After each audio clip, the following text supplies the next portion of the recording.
Bonjour ou bonsoir à tous et toutes, j'espère que vous allez bien.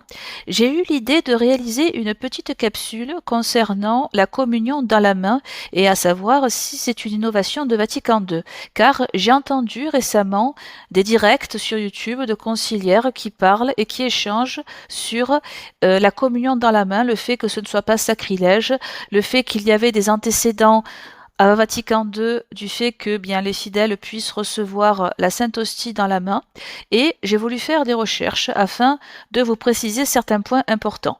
Alors là, ce que vous voyez à l'écran, c'est notamment une messe Novus Ordo et on voit dans l'extrait en question que vous avez les fidèles qui à la fois reçoivent l'hostie via la bouche ou en justement en les prenant à la main. Donc on voit qu'il y a une sorte de mixité dans la façon de recevoir l'hostie.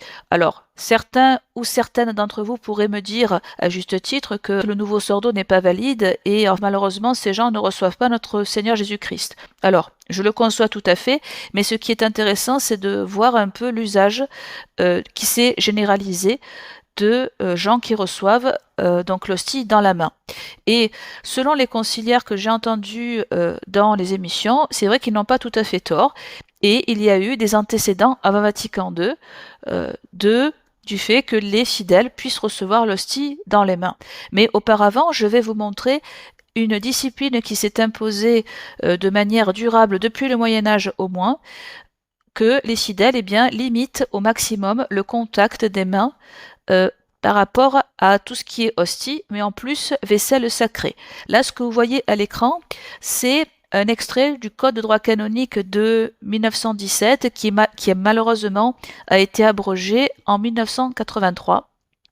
Et je vais vous lire dans cette logique disciplinaire pourquoi l'Église souhaitait restreindre, en tout cas on suppose à travers la lecture de ces deux passages que les fidèles n'avaient pas pour habitude de toucher l'hostie consacrée. Alors déjà, je vais vous lire donc deux extraits concernant la vaisselle sacrée. Donc citation, ouvrez les guillemets, il faut prendre soin que le calice et la patène, alors juste pour précision, la patène c'est, vous savez, la petite assiette qui est située sous le pain et c'est un objet qui fait partie de la vaisselle sacrée. Et justement, il y a plusieurs types, notamment d'objets, donc je vous lis.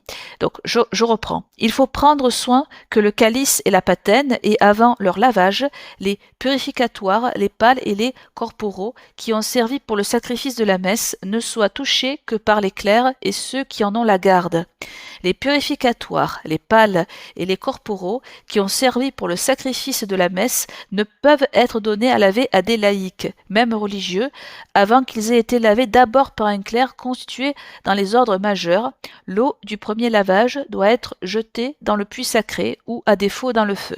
Donc on voit que les fidèles et dans la discipline générale de l'Église qui est inscrite dans le code de droit canonique, notamment pour les rituels latins, on voit que les fidèles ne pouvaient pas toucher certains objets consacrés et bien entendu encore moins l'hostie consacrée. C'est pour ça qu'effectivement il y avait l'usage que les fidèles reçoivent l'hostie directement dans la bouche afin de limiter le contact.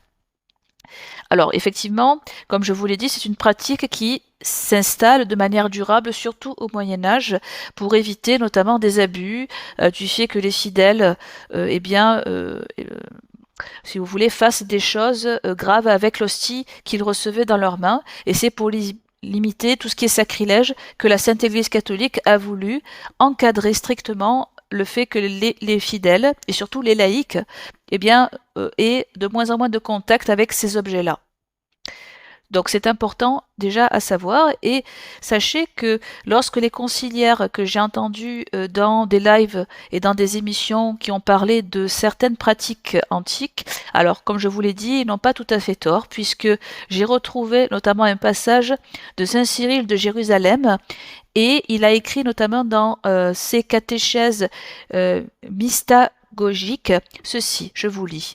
Quand tu t'approches des saints mystère eucharistique, ne t'avance pas les paumes des mains étendues, ni les doigts disjoints, mais fais de ta main gauche un trône pour ta main droite, puisque celle-ci doit recevoir le roi. et dans le creux de ta main reçois le corps du Christ disant Amen. Avec soin, alors sanctifie tes yeux par le contact du saint corps, puis prends-le et veille à n'en rien perdre, car ce que tu perdrais, c'est comme si tu étais privé de l'un de tes membres.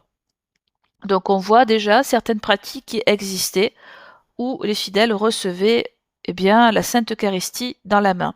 Et il y a aussi certains événements exceptionnels qui faisaient que même dans des cas de persécution, donc là je suis sur le site New Advent dans une lettre de Saint Basile de Césarée qui répertorie dans ses écrits une pratique et fait de conserver l'hostie. Donc je vais vous lire un petit passage. Je communie 4 fois par semaine, le dimanche, le mercredi, le vendredi et le sabbat, ainsi que les autres jours de fête d'un saint. Il va sans dire que, pour quiconque persécuté, être contraint de prendre la communion lui-même, sans la présence d'un prêtre ou d'un ministre, ne constitue pas une faute grave. Dès lors que la coutume justifie cette pratique, tous les ermites du désert, où il n'y a pas de prêtre, prennent la communion eux-mêmes chez eux. À Alexandrie et en Égypte, la plupart des laïcs conservent la communion chez eux et y participent quand ils le souhaitent, car une fois que le prêtre a accompli l'offrande et l'a donnée, le récipiendaire y participe pleinement, est tenu de croire qu'il la reçoit légitimement du donateur. Et même à l'Église, lorsque le prêtre donne la portion, le récipiendaire la reçoit en pleine possession de celle-ci et la porte ainsi à ses lèvres de sa propre main. Voilà. Donc là, vous avez un passage particulier où, en cas de persécution, il y avait une façon assez particulière de recevoir l'hostie.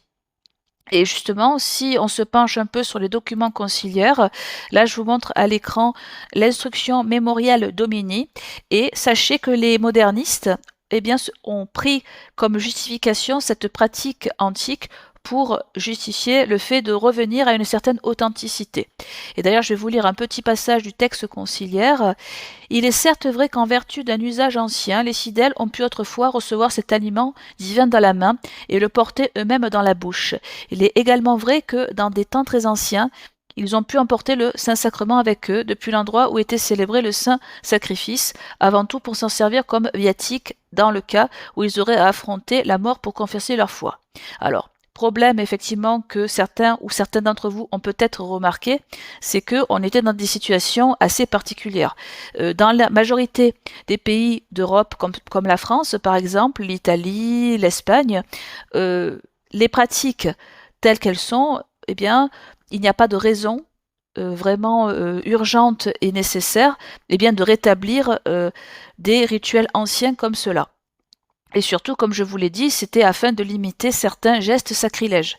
Et sachez que dans le document, je vous mettrai le lien dans la description si vous souhaitez le lire plus en détail, l'instruction Memorial Domini, donc qui date donc du 29 mai 1969, cela va généraliser aussi une autre pratique qui va être le fait que l'hostie va être en plus distribuée par des laïcs. Alors, je suis tombée sur cet article qui s'appelle Renaissance catholique et c'est la communion dans la main, comment on est passé de l'exception à la norme, puisque comme vous le savez, en Vatican II, même lorsqu'il y avait des grands événements où même certains prêtres étaient rares dans certaines régions, c'était inconcevable que des laïcs distribuent eux-mêmes et prennent l'Eucharistie dans la main.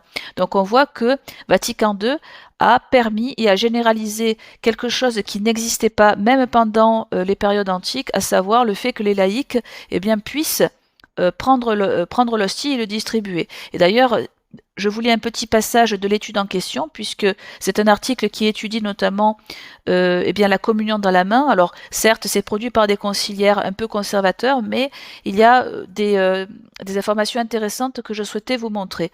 Et je vous lis un petit extrait qui est en violet. Donc citation, en fait, la distribution de la communion par des laïcs avait été validée subrepticement dans la présentation générale du nouveau missel, au numéro 68 de l'édition typique de 1970. Elle évoque comme un état de fait ceux qui donnent la communion comme ministre extraordinaire sans autre précision, puisqu'après vous avez un statut d'acolyte qui existe dans les institutions conciliaires, qui sont des laïcs purement et simplement, c'est-à-dire qui n'appartiennent à aucun ordre sacré, et pendant des événements où il y a beaucoup de monde, par exemple, parfois, et ça m'est arrivé, j'ai vu effectivement via des vidéos des laïcs qui distribuaient l'Eucharistie parce qu'il n'y avait pas suffisamment de prêtres, soi-disant, enfin conciliaires, pour, distribuer l'hostie. Mais bon, ça, vous voyez, ça c'est une pratique qui s'est généralisée pendant Vatican II.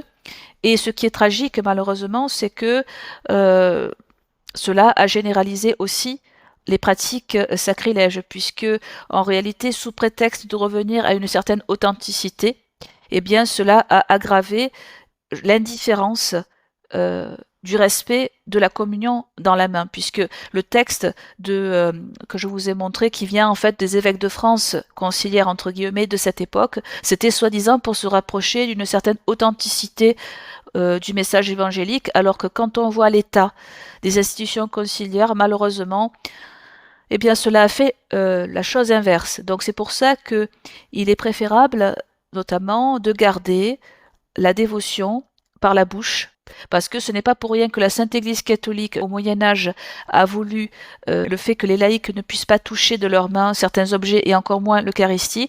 Et donc vous voyez, ça permet de maintenir ce respect par rapport à notre Seigneur Jésus-Christ pendant la messe et pendant le moment où nous nous prosternons pour recevoir la Sainte Hostie. Donc la conclusion à en tirer avant de vous quitter, c'est de dire que la généralisation de recevoir la Sainte Eucharistie par la main a avant tout été fait par des loups ravisseurs, et ce n'est pas dans l'intérêt des loups ravisseurs de sauvegarder et de préserver le dépôt de la foi, comme cela avait été le cas lors des périodes antiques où vous avez de réels saints, de réels prêtres qui, malgré qu'ils avaient l'usage de mettre l'hostie dans la main, eux au moins avaient l'idée de sauvegarder le dépôt de la foi, tandis que pour les loups ravisseurs de Vatican II, ce n'est pas le cas, et tout est sacrilège venant d'eux. Voilà. Eh bien, je vous remercie d'avoir visionné cette vidéo. N'hésitez pas à liker, à partager, et je vous retrouve pour de prochains contenus. Soyez bénis, au revoir.